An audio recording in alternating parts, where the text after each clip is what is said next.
explain to you the best way to understand the perfect market. Now, the perfect market, right? We know that a perfect market has got certain characteristics that are important. Number one, you must know about the number of sellers, right? It is important for you to know the number of the sellers, one. Number two, it is important for you to understand in terms of the product. What type of product do they sell? We know that in this market, they sell what are called homogeneous product, right? Homogeneous. Or you can say similar products. They are homogeneous. In other words, there is no difference in these products, right? Number three, we know that firms in this market are called price takers.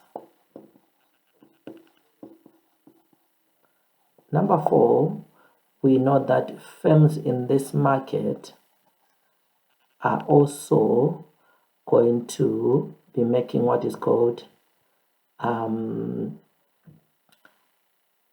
supernormal profit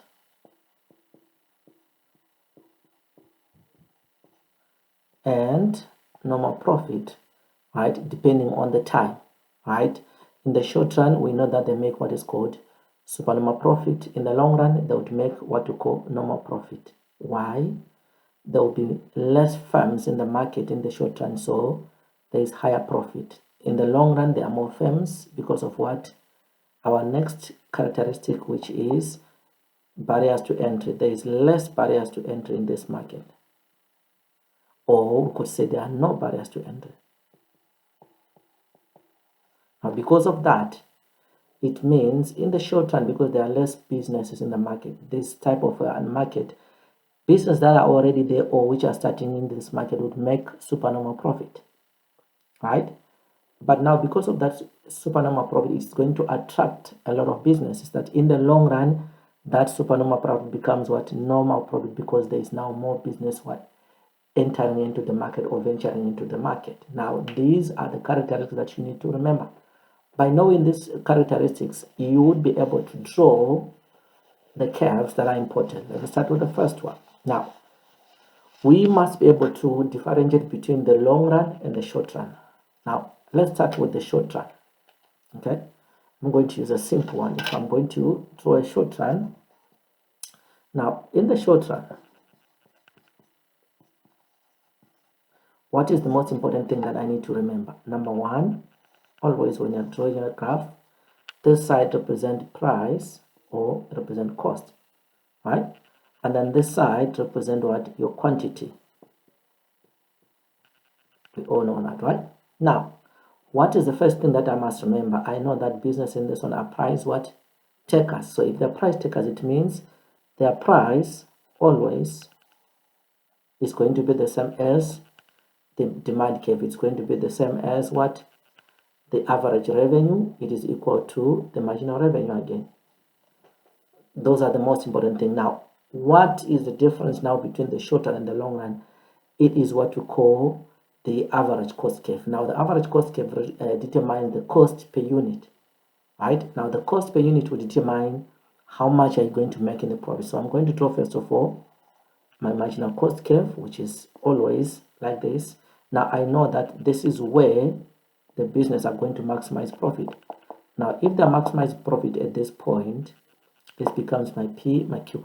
How do I know that they're maximizing profit here? They maximize profit always where MC, sorry, you cannot be able to see them, where MC is equal to what?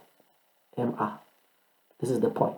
So this is their equilibrium point where they can be able to maximize or make as much profit as they can. Okay?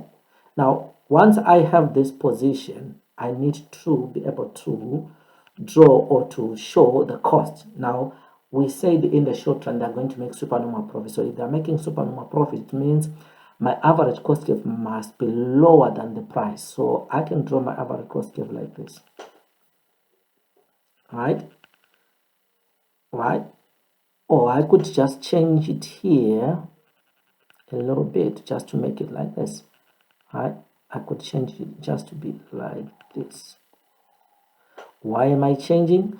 Because I want my lowest point of my average cost curve, which is this point, to be where it cuts what? The marginal cost curve. Every time remember that when you draw this graph, your average cost curve must always cut at its lowest points what? The marginal cost. Never anywhere else except the lowest point. Now, once I've got this point, now I know that in terms of this output here, this is where the cost is, which means this part here represent what? Super normal profit.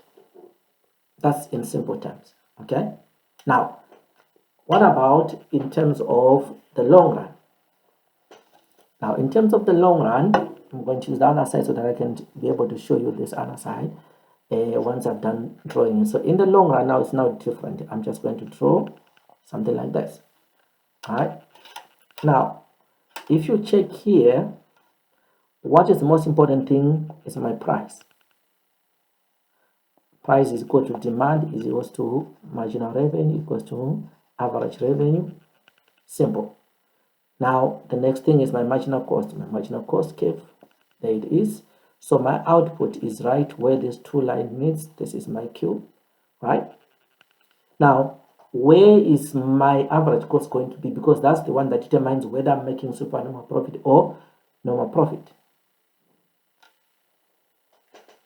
Now, my average cost curve would be here. I'm going to draw it just exactly like this. Why? Because I want to make normal profit. So when it's normal profit, it means my marginal cost, average cost, and my marginal, so average cost is equal to the marginal cost is equal to price at this point. At this point, the business is making what is called normal profit. That's how simple you can be able to show the long run and the short run. So this is the long run. So I've shown you the long run. Now, if you compare here, look where my average cost curve is. Now, if you go to the previous one, right, look where my average cost curve is. It is below the price. So this shows the short run, and this one shows the long run.